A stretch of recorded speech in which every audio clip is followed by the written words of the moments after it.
पिछले कुछ समय से ग्राम सभा से लेकर के संसद तक अगर संविधान के किसी शब्द पर हो हल्ला हो रही है तो उस शब्द का नाम है धर्मनिरपेक्ष सेकुलर शब्द। खैर, व्हाट्सएप का नॉलेज रखने वाले सरकार के ही कुछ नेता इस शब्द को प्रस्तावना से हटाने की मांग कर रहे हैं।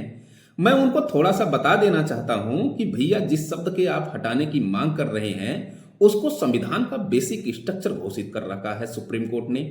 किस मामले में? इंदिरा नेहरू गांधी मामला 1975, एसआर मुंबई मामला 1994। और संविधान का जो बेसिक स्ट्रक्चर का पार्ट होता है उसको नहीं हटाया जाता। समझ में आई बात? फिलहाल आप तो व्हाट्सएप का नॉलेज रखने वाले लोग हैं, आप तो कुछ भी बोलेंगे। फिलहाल हमसे आपसे भैया बहुत ज्यादा कुछ नहीं लेना देना, हम तो यही बताएंगे जो सही है। धर्मनिरपेक्ष शब्द को थोड़ा सा समझ ही लेते हैं कि आखिर संविधान के परिप्रेक्ष्य में और इंडियन थ्योरी के परिप्रेक्ष्य में इसका क्या इंपॉर्टेंस है, भारत के लोगों के संदर्भ में इसका क्या इंपॉर्टेंस है, इसकी ओरिजिन कहां से हुई, इसके अलावा किन किन डायमेंशन में इसका प्रयोग किया जाता है। नमस्कार, मेरा नाम है नवीन कुमार, आप देख रहे हैं जागरूकता से भरा चैनल गोलचक्र। तो पंथ निरपेक्ष आसान भाषा में समझते हैं कि पंथ निरपेक्ष की परिभाषा क्या होती है। पंथ निरपेक्ष का आशय सीधा सा है कि राज्य का कोई धर्म नहीं होगा, बल्कि राज्य के भीतर जितने भी धर्म होंगे सबको समान संरक्षण दिया जाएगा। सीधा सा बात है कि भारत एक धार्मिक विविधता वाला देश है, जहां पर हिंदू, मुस्लिम, सिख, ईसाई, जैन, बौद्ध सारे लोग हैं। ठीक ना? शाक्त हैं, वैष्णव हैं, शैव हैं, सारे लोग हैं, सबको समान संरक्षण दिया जाएगा। किसी धर्म की अभिवृद्धि के लिए सरकार किसी प्रकार का कोई कार्य नहीं करेगी। असली परिभाषा इसकी वही होती है, यही जो है आपके पंथ निरपेक्ष या धर्म निरपेक्ष की परिभाषा होती है। इसके अलावा सरकार क्या करती है, नागरिकों को या संविधान नागरिकों को धर्म की स्वतंत्रता का अधिकार प्रदान करता है। थोड़ा सा यह समझते हैं कि संविधान में किन किन बिंदुओं पर धार्मिक स्वतंत्रता का अधिकार नागरिकों को प्रदान किया गया है, जो पंथ निरपेक्षता को प्रोत्साहित करता है। खैर, प्रस्तावना में 42वां संविधान संशोधन 1976 के माध्यम से एक पंथ निरपेक्ष शब्द, सेकुलर शब्द को जोड़ा गया, जिसका अर्थ यही होता है कि भारत का कोई या राज्य का कोई धर्म नहीं होगा, बल्कि जितने भी धर्म होंगे सबको समान संरक्षण दिया जाएगा। नागरिकों को उनकी जो है धर्म की स्वतंत्रता प्रदान की जाएगी। फिलहाल प्रस्तावना में ही स्वतंत्रता दी गई है और स्वतंत्रता 5 प्रकार की होती है: विचार, अभिव्यक्ति, विश्वास, धर्म एवं उपासना की स्वतंत्रता। तो वहां पर भी धर्म की स्वतंत्रता की बात की गई है। फिलहाल आपका जो मूल अधिकार है, फंडामेंटल राइट, और इस फंडामेंटल राइट में अनुच्छेद 25 से लेकर 28 तक नागरिकों को या व्यक्तियों को धार्मिक स्वतंत्रता का अधिकार दिया गया है।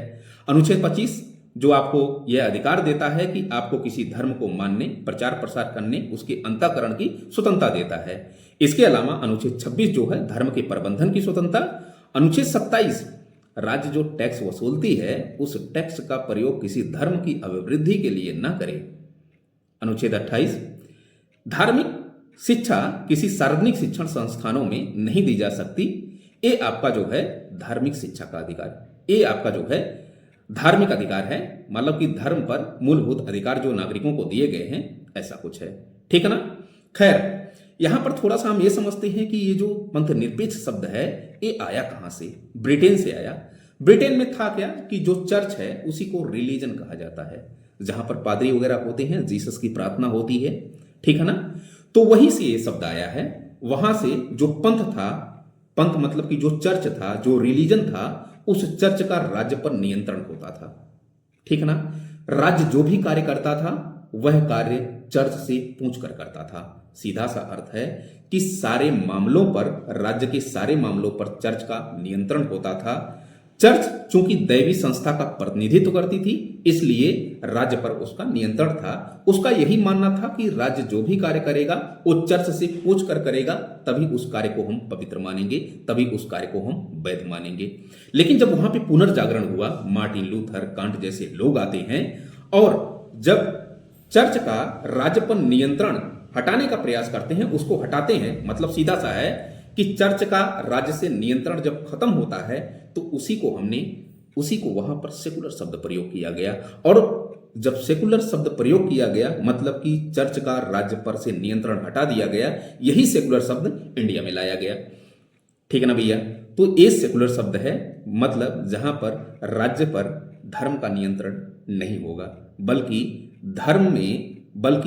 किसी धर्म को लेकर राज्य फोकस नहीं करेगी। जितने भी धर्म होंगे सबको समान संरक्षण दिया जाएगा, सबके समान अभिवृद्धि के लिए राज्य कार्य करेगी। यहां मैं एक बात आपको बताते चलूं कि भारत का जो धर्मनिरपेक्ष या पंथ निरपेक्ष का जो स्वरूप है ना, वो बड़ा अच्छा है। ये 3 राज्यों से अलग होता है। पहला कि जो सोवियत संघ है, जहां पर एंटी रिलीजियन की बात होती है, धर्म विरोधी बात होती है, उससे अलग है। भारत धर्म विरोधी राज्य नहीं है। भारत हर धर्मों को सपोर्ट करने वाला राज्य होना चाहिए। इसके अलावा जो वेटिकन सिटी है, वेटिकन सिटी में अभी भी यहां पर धर्म का नियंत्रण राज्य पर है। सारे कार्य रिलीजन के माध्यम से, सारे कार्य चर्च के माध्यम से किए जाते हैं, ये भी नहीं है, इससे भी अलग है। इसके अलावा पाकिस्तान जैसा राज्य जिसने अपने आप को जो है मुस्लिम राज्य ही घोषित किया है, वहां की सारी शासन प्रशासन जो प्रणाली है वह कुरान के माध्यम से संचालित होती है। इसी को हमने जो है वहां पर धर्म आधारित राज्य कहा। तो इन सब से जो है भारत का धर्मनिरपेक्ष अलग है।